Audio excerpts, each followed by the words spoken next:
Megan Olivi here with Big Country, Roy Nelson, and I have to say, I've saw you for most of your training camp, didn't have a beard. Now the beard's back because it's fight week. What is this about? Are you going to keep it or not?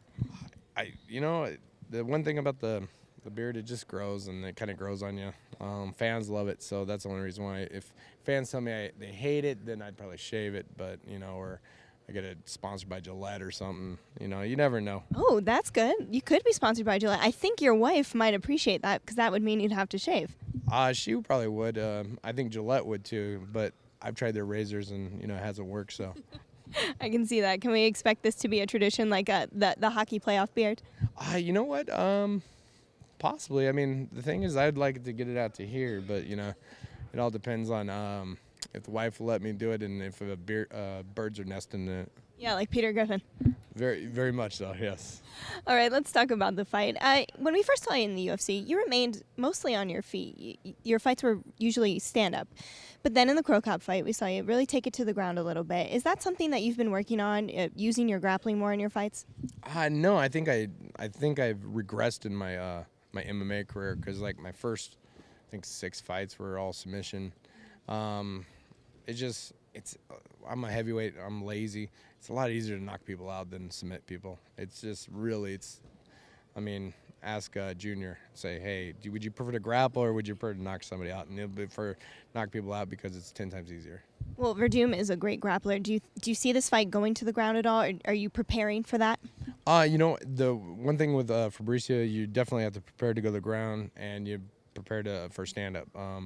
This is like probably one of the most complete mixed martial arts where there's guys who are going, oh, where's he good at? And he beat a guy that's, a K1 champion on his feet last time. So you got beating a guy that's K1, and then you got, a great grappler, and you put them together, you're going to have a good MMA fighter.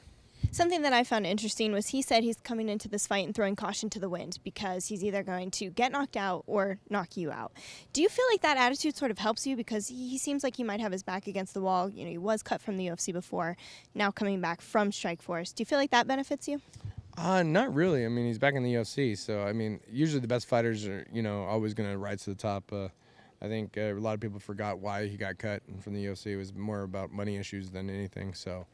I think it's all about, if he has caution to the wind, it's, that's good for him, but I'm still going to go out there, hands up, and try to, be the better fighter. How do you feel about him playing possum? Because he's been known to do that a little bit. You know what? I play possum all the time. I always act like I'm tired. Oh, all right. See, this is all an act, guys. It's all an act. All right. Now, if you get the win on Saturday night, where do you feel like this is going to put you in the heavyweight division? Because now we have a whole bunch of fighters coming over from Strikeforce. I think it puts me right at the top. Because it's really about, I guess, where it's about timing. Because like Frank was sitting out and he fought Big Nog, and Big Nog's not like a guy that's, like, oh my gosh, he's top 10, like that guy that's top 5. And so, like, Fabricio is better than Big Nog. So if we get past Big Nog, then it probably bumps me in front of Frank. So it's one of those things about timing, and all depends on, where the fans want to see. But for me, I just want to, by the end of 2012, I want to be fighting for the belt, whoever has it. Yeah, I've got to ask you, mentioning the belts, you lost to Junior Dos Santos, but you had a great performance against him. You stayed in there all 3 rounds, and then we saw Cain Velasquez come out there and get knocked out in the very first round. What did you think of that performance, and did that give you any confidence watching that fight? Never. It didn't give me confidence. It's just already, I guess, established exactly where I felt I was in the division. It didn't really, give me confidence like, oh my gosh, Cain, could get knocked out. We knew Cain was great at what he does, and there's and some guys have different chinks in their in their metal. And one thing is Cain, if he gets hit hard, is possible to go out. Like any other heavyweight. All right. Well, good luck on Saturday, Roy. Thanks for talking to us. We'll see you soon. Thank you. Thanks.